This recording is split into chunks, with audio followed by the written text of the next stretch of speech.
அனைவருக்கும் வணக்கம். Welcome to Kavina classes.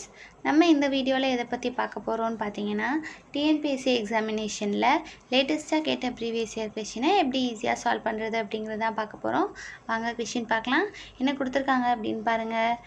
பியின் 2 மடங்கில் 5 குறைவு என்பதற்கான இயற்கணித கூற்று அப்படிங்கிறத நம்ம எழுத சொல்லியிருக்காங்க. அதாவது என்ன கொடுத்துருக்காங்க அப்படின்னு பார்த்தீங்கன்னா, பியின் 2 மடங்கில் 5 குறைவு அப்படின்னு அவங்க ஃபுல்லாக வேர்ட்ஸாக அப்படியே கொடுத்துருக்காங்கல்ல. இதை நம்ம ஒரு அல்ஜிப்ரிக் எக்ஸ்பிரஷனாக நம்மளை எழுத சொல்லியிருக்காங்க. இயற்கணித கூற்று மாதிரி நம்ம எழுதணும். இப்போ நம்ம எப்பயுமே வேர்ட் ப்ராப்ளமில் நம்மளுக்கு இப்படி வேர்ட்ஸாக கொடுக்கும்போதில் அதை நம்ம டேட்டாவாக எடுத்து எழுதுவோம் இல்லையா? அதே மாதிரி தான் இந்த சமயம் ஈஸியாக எடுத்து எழுத போகிறோம். சரிங்களா? அவங்க கொடுத்துருக்கிறது தான் அப்படியே எழுத போகிறோம். ரொம்ப ஈஸியாக இருக்கும் எழுதுறதுக்கு. வாங்க பார்க்கலாம். பியின் 2 மடங்கில் அப்படின்னு தான் நம்மளுக்கு ஸ்டார்ட் ஆகுது. அப்போது ஃபஸ்ட்டு நம்மளுக்கு யாரை பற்றி பேசுகிறாங்க?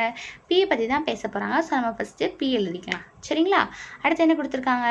பியின் 2 மடங்கு அப்படின்னு சொல்கிறாங்க. அப்போது பியோட 2 மடங்கு நம்ம எப்படி எழுதுவோம்? மல்டிப்ளை பண்ணி தானே எழுதுவோம். அப்போது அந்த 2வை மல்டிப்ளையில் சேர்த்து எழுதிக்கோங்க. அப்போ பி என்ன ஆகிடுச்சு? 2 மடங்குன்னு சொன்னதுனால 2p அப்படின்னு நம்மளுக்கு கிடச்சிருச்சு.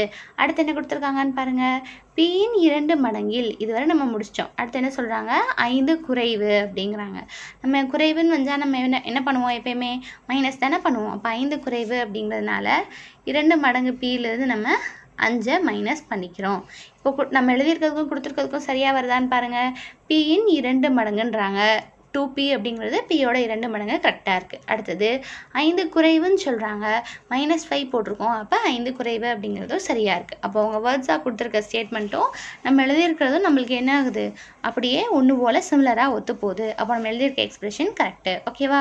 இது எந்த ஆப்ஷனில் அப்படியே ஒத்து போகுது அப்படின்னு பாருங்கள். ஆப்ஷன் பியில் கொடுத்துருக்காங்க இல்லையா? 2p -5 அப்படிங்கிறது தான் நமக்கான கரெக்டான ஆன்சர். அவங்க வேர்டில் கொடுத்துருக்கதை நம்ம அப்படியே லெட்டர்ஸாக நம்மளுக்கு அல்ஜிப்ரா எக்ஸ்பிரஷன்லாம் இருக்கும்ல, XYZ அந்த மாதிரி, அதே மாதிரி நம்ம நீட்டாக எழுத போகிறோம். அவ்வளோதான்.